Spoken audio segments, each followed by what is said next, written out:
UFC 306 Noche at the Sphere is going to be a record setter in terms of live gate, but it's also going to be a record setter in terms of lost revenue. We're going to break it all down in this video because not only that, Sean O'Malley has been set up for failure from the beginning at UFC Noche by Dana White. We're going to take a look at a couple different clips from Dana White, and we're also going to take a look at a clip that I dug up of Sean O'Malley where he talks about, look, I'm not really a pay-per-view draw. He finally admits it. He says something that I've been saying for a while. Now, that doesn't mean he can't become a future pay-per-view draw. I actually believe he will if he continues to win.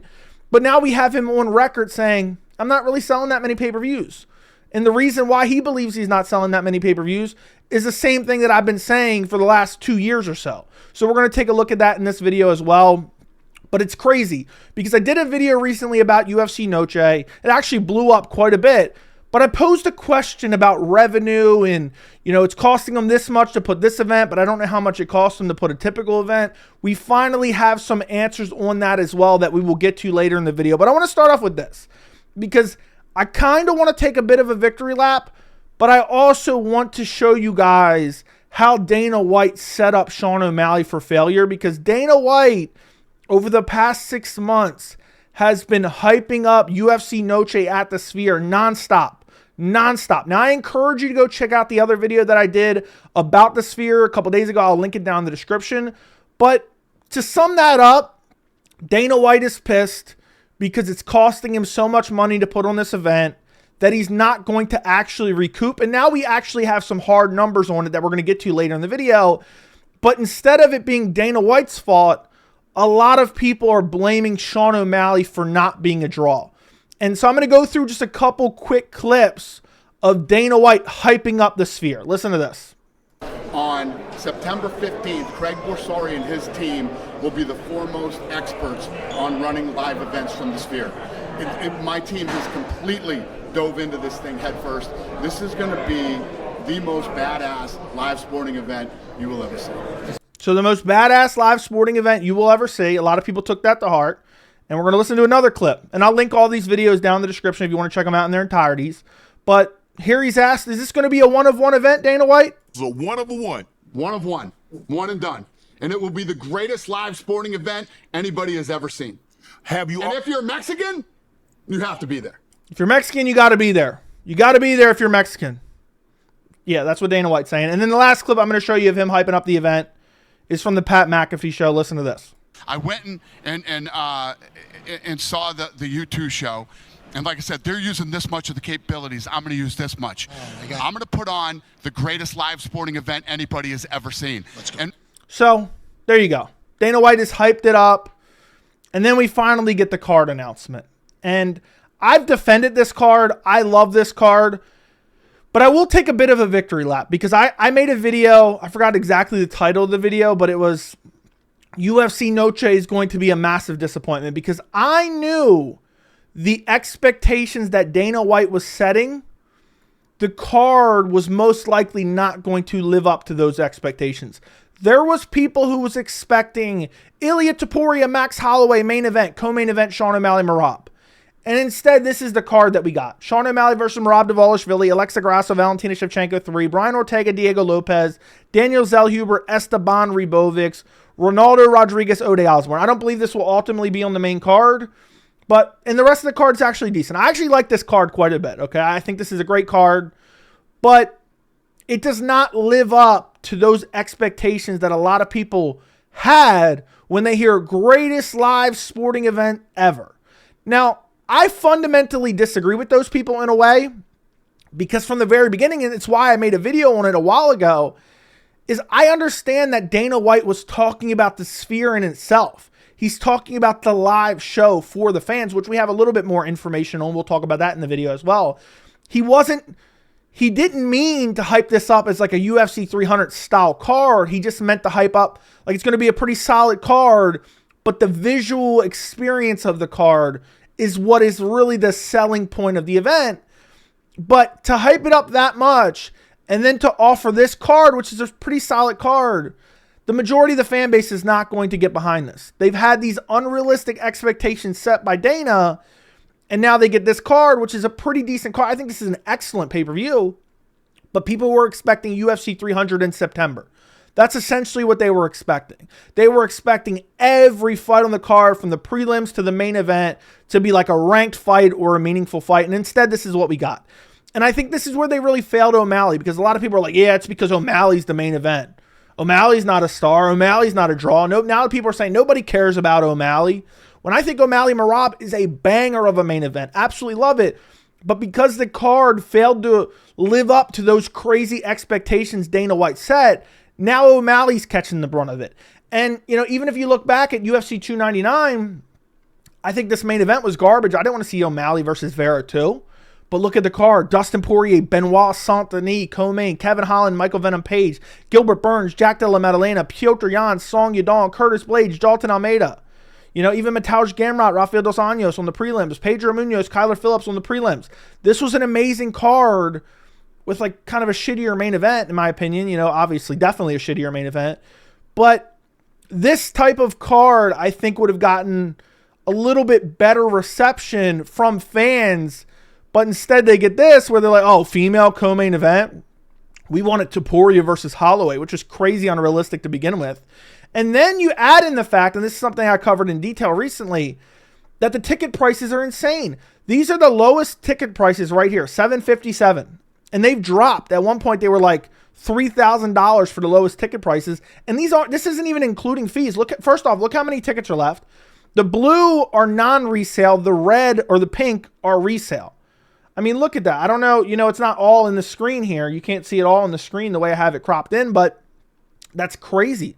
That's a lot of tickets. There's like 1,700 tickets remaining. And what's even crazier is 757 is for a very limited view of the Sphere screen. And what's even crazier is if you take this and you come down here and you put show prices including fees, and you apply that, the cheapest ticket is $840 for a limited view of the Sphere screen. That's ridiculous. That's absolutely ridiculous. $840.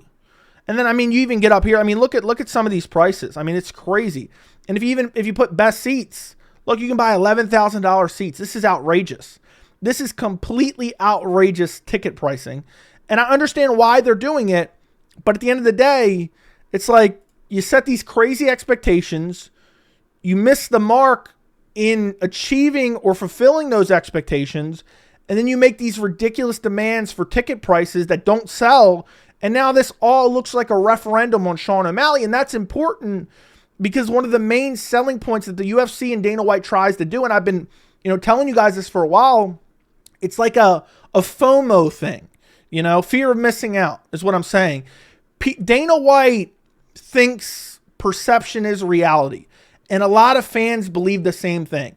So if you hype up Sean O'Malley as like this mega star, and people will believe it. And they'll be like, oh yeah, he's a star. And then therefore, he slowly becomes it. Fake it till you make it, essentially. He slowly maybe becomes that if he continues to win. But now you have this perception of, oh yeah, he can't even sell tickets. But the reason he can't sell tickets is because the UFC has these outrageous ticket prices. Because they're trying to recoup the losses that they're getting on the event, which is why they're sponsored by Riyadh Season. We're going to get to the losses in a second. But then also right down the street, you have Canelo versus Berlanga, which, I don't give a rat's ass. I don't watch boxing, but these are all resale tickets. So these are all kind of probably gouged a little bit in terms of ticket prices. Lowest ticket price is $409 and everything's resale. So I guess this thing is kind of sold out. You can't actually, it doesn't do the same thing when you zoom in on this one for whatever reason. I guess it's because they're all resale. Look, resale. So, and even if you do filter show ticket prices including fees, okay, you can get in for $487. You can get in for $509. You can get in for $531. Not horrible. And guess what?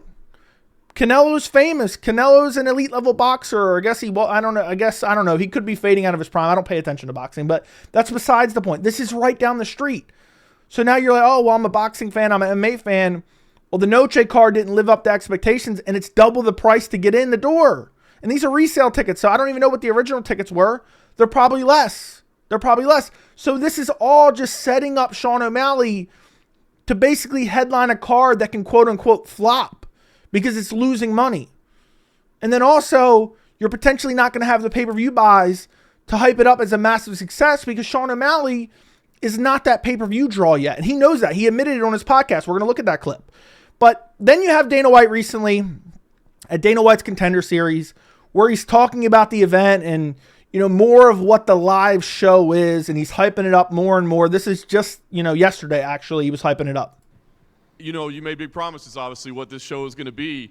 How confident are you going to be able to deliver on those promises with this being the greatest sporting event of all time? I'm extremely confident.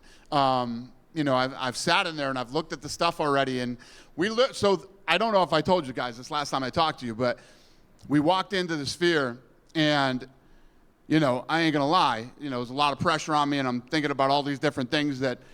By the way, he's stressed out because they spent so much money, upwards of $20 million.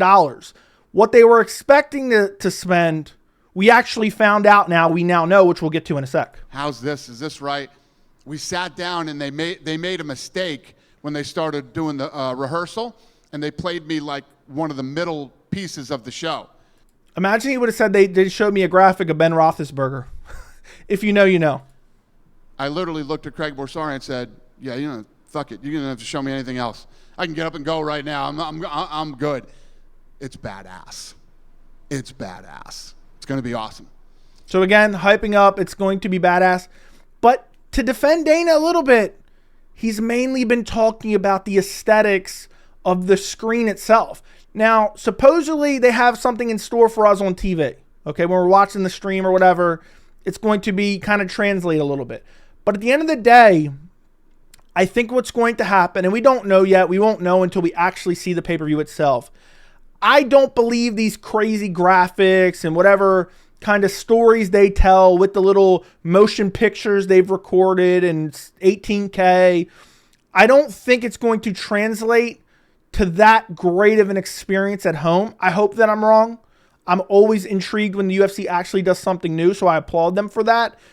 But even if it's good, it's not going to live up to those expectations a lot of fans have already set because of all the things Dana White has said in the past, not realizing that he's really talking about the live show itself, not the quality of the fight card.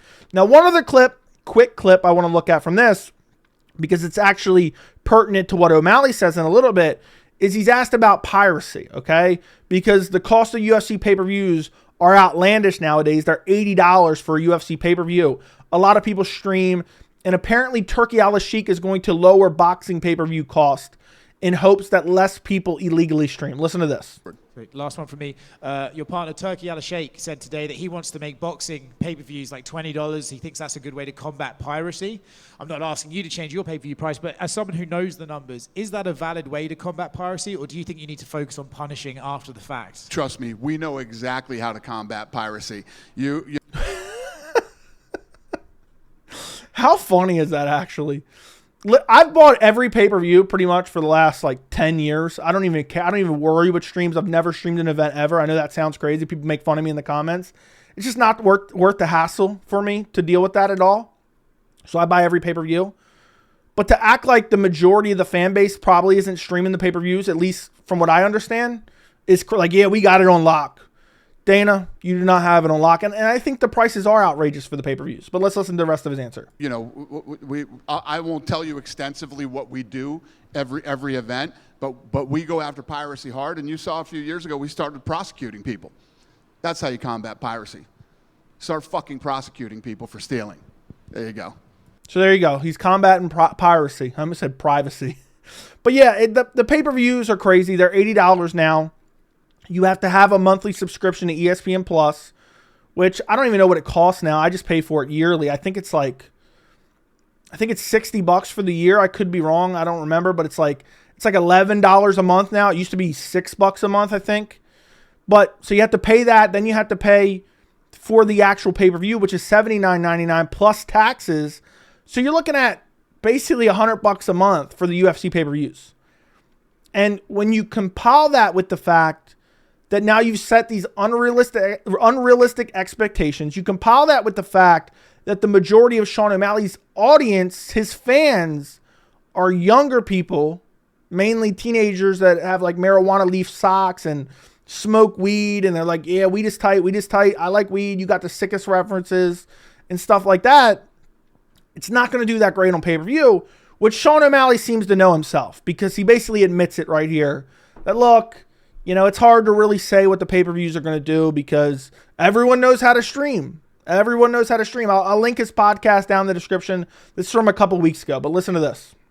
ESPN and Disney were very aggressive, if you will, on pricing the pay-per-views, and they have full control over that. But they have control given. By the way, what he's talking about here is an article that ESPN, I believe, put out. It was something about a shareholder meeting, and TKO, which is the parent company of the UFC, said they didn't like the increase in prices by ESPN. ESPN sets the price for the pay-per-view, okay? So they complained that, look, they thought it got a little bit too aggressive with the price, causing it to not get as many buys, essentially. That's what he's reading here. And what they're paying us for those rights. Over the period of our partnership, they probably went a little quicker and a little higher than we would have liked.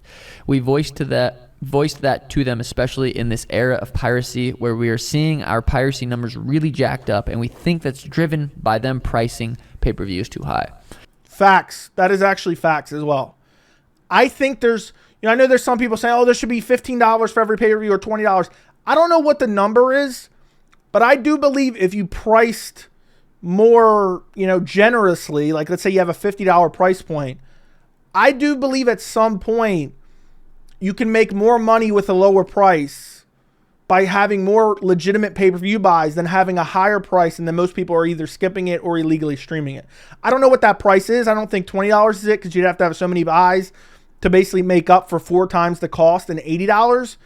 But there has to be some type of price, or I would love a membership. Like, let me pay whatever $400 a year, get every pay-per-view with ESPN Plus, something along those lines. So, but let's continue listening. They were very receptive to that feedback. So that's a good point. I still feel like how many less people would stream it if it was $50 instead of $80?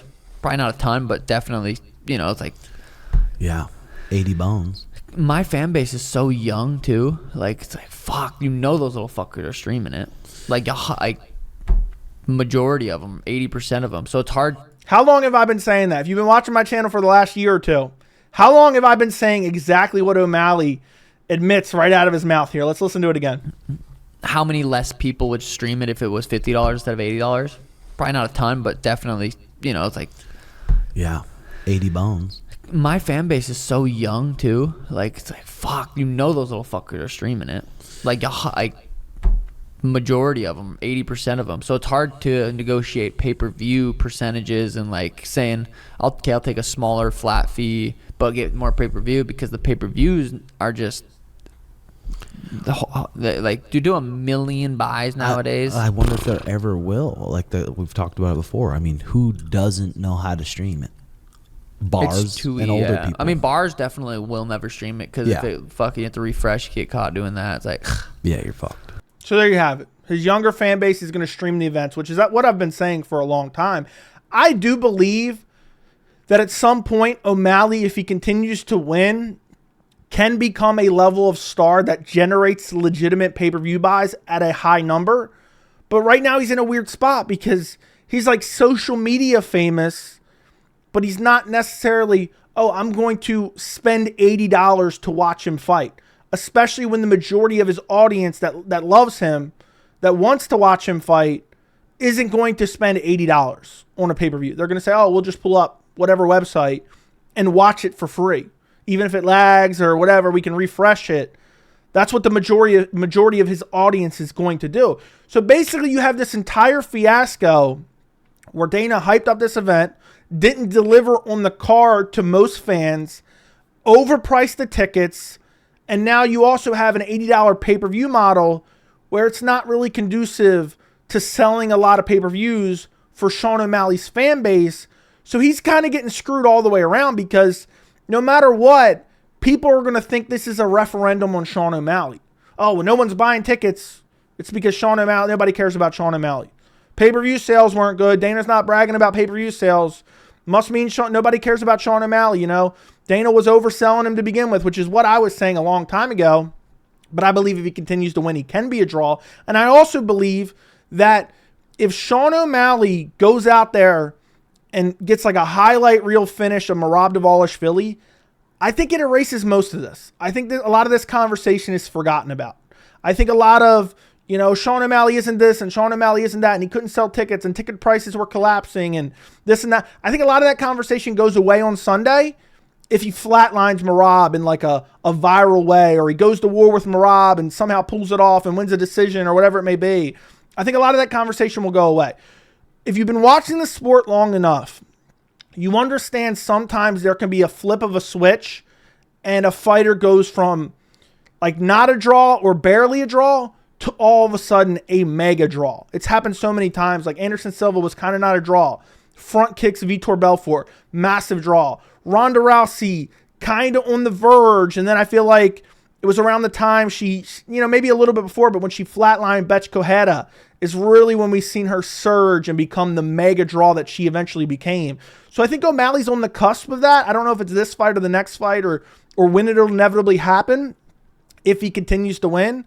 But I just feel like all this, everything together has just kind of set up Sean O'Malley for failure with this event. And it even shows in the numbers now because this is a record-setting event for basically lost money. And where do we get this information? None other than Kevin Iole himself. So Kevin Iole tweeted out, Dana White said today that there are about 17,000 tickets remaining for UFC or Noche UFC. Expects to sell out and said the gate will be a UFC record 21 million. Huge night for Nevada Athletic Commission with Canelo doing a massive gate down the street. Now, what's interesting about this is people may say, well, it's a record-setting night of 21 million. Joey, that's awesome. Everything you just said is now null and void. Well, that's not the case because there was a question that I posed in my previous UFC Noche video, which I highly encourage you to check out. There's a bunch of other information in that video that I did not discuss in this video. But how much does it, one of the questions that I posed is, how much does it cost for a typical UFC event? Well, we finally got this answer in the Hollywood Reporter. And if you see it here, of course, creating the immersive experience isn't cheap. White says that most UFC pay-per-view fights cost it about, what are they miswriting this or am I reading this wrong? Every time I go to read something, it seems like there's something off. Most of the UFC's pay-per-view fights cost about $2 million, but they had budgeted $8 million for the Sphere. Now they say that the cost has topped $20 million. So typical card costs $2 million. It's costing $20 million. They expected $8 million. So that makes my video from the other day age even better because I said Dana was pissed about the amount of money they spent. That's why they had Saudi invest in the event with Riyadh season. But what's crazy is think about this. Typical cost is $2 million, okay? Their record-setting gate is UFC 205, which is $17.7 million. So what you have there is a net profit of $15.7 million if it cost them $2 million to put on that event. Well, now, if it costs $20 million and potentially more, it could be a little bit more, you're essentially not making any money from the live gate, okay? And people could say, oh, well, the UFC can afford to do that. They're a multi-billion-dollar company. No, that hurts them badly. Every company wants to grow every year. They don't want to lose money. They don't want to put on an event that's going to lose money, especially considering ESPN takes all the pay-per-view buys. So it's not like this is going to be some Conor McGregor-esque pay-per-view. So now, basically what you have here is making $0 or potentially $1 million off an event that you would typically make anywhere from $10 to $15 million in a gate. For those of you who don't understand what a gate is, it's ticket sales, okay? People didn't understand it. That's why he was so mad that MGM was guaranteeing the live gate for the Canelo fight. But look at that. I mean, they were expecting to spend $8 million. They spent $20 million. It typically costs $2 million to put on an event. That means 10 times the cost for this event that then is only getting $21 million. I know I say only, that is record setting. But again, if you do the math, that's still losing a substantial amount of profit. So the profit margin for UFC 306 Noche is in the gutters, is absolutely in the gutters. Losing that much money on an event or essentially breaking even, but you're losing money anyway because typically you would have made 10 to 15 to 18 million dollars. You know, I broke it down with UFC 205, 17.7 million live gate. Only spent 2 million on that. That's a profit of 15.7 million. Do the math on this. Profit of 1 million. So O'Malley's been set up for failure. UFC Noche's kind of been set up for failure from the beginning with Dana White's unrealistic expectations. I ultimately am looking forward to the card. I ultimately think it's a great card. I ultimately am going to buy and watch the card, and I'm going to live stream the card. But I just believe a lot of this is kind of a stain on O'Malley in a way, because people are always going to say, oh, it's O'Malley's fault the UFC Noche failed. It's O'Malley's fault the UFC 306 couldn't sell tickets. When in reality, it was the UFC overhyping, underdelivering, outpricing regular fans for tickets, which they've been doing for a while. I've been talking about this for a while. Essentially, you have to be a rich elite to even go to an event nowadays. And you have Canelo down the street where they're selling tickets for half the price on Mexican Independence Day. So let me know what you guys think down in the comments. Don't forget to like the video. Don't forget to subscribe. And thank you so much for watching.